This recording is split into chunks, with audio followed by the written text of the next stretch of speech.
കേരളത്തിലെ പൊറോട്ട ഹബ്ബ് എന്നറിയപ്പെടുന്ന എൻ്റെ നാട്ടില് പാവർട്ടി ഗ്രാമത്തിലെ ചുക്കുമസാറിലുള്ള മാമാട കടയിലാട്ടോ ഞാനിന്ന് വന്നിട്ടുള്ളത്.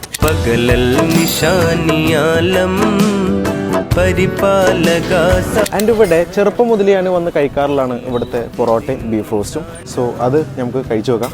ശരിക്കും പറയുകയാണെങ്കിൽ 10-20 വർഷത്തോളമായി അതിലൊരു ചെറിയ രൂപത്തിൽ തുടങ്ങി, ഒരു ചായക്കട എന്നുള്ള രൂപത്തിൽ തുടങ്ങിയതാണ്. പിന്നെ അവിടുത്തെ പൊറോട്ട ബീഫ് റോസ്റ്റൊക്കെ വളരെ പ്രസിദ്ധമായതുകൂടി പൊറോട്ട ശരാശരി പോകുന്ന 2500-3000 പൊറോട്ട എന്തായാലും പോകും. ചില ദിവസങ്ങളൊക്കെ അതിലും കൂടുതലും പോകും. കറികൾ ബീഫ് കറി, beef roast, chicken roast, green peas, ഉള്ളിക്കറി, മുട്ടക്കറി, ഇതുപോലെ നല്ല അടിച്ചെടുത്ത ഇതൾ പോലെ വീഴുന്ന പൊറോട്ട എടുത്തിട്ട് അതിന്റെ കൂടെ മണിക്കൂറോളം ചട്ടിയിലിട്ട് കുറുകിയെടുത്ത ബീഫ് റോസ്റ്റ് എടുത്തിട്ട് ആ ഒരു ക്രിസ്പി പൊറോട്ടയും ബീഫ് റോസ്റ്റും കൂടി ഇതുപോലെ പൊതിഞ്ഞിട്ട് കഴിച്ചു നോക്കണം.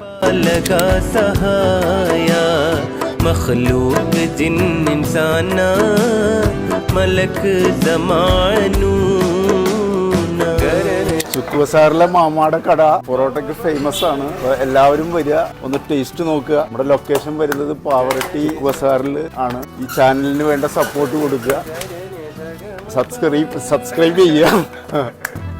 ഹോട്ടലിലേക്ക് വന്നിട്ട് ഈ ഭക്ഷണം കഴിച്ചിട്ട് അതിൻ്റെ അഭിപ്രായം അറിയിക്കുക.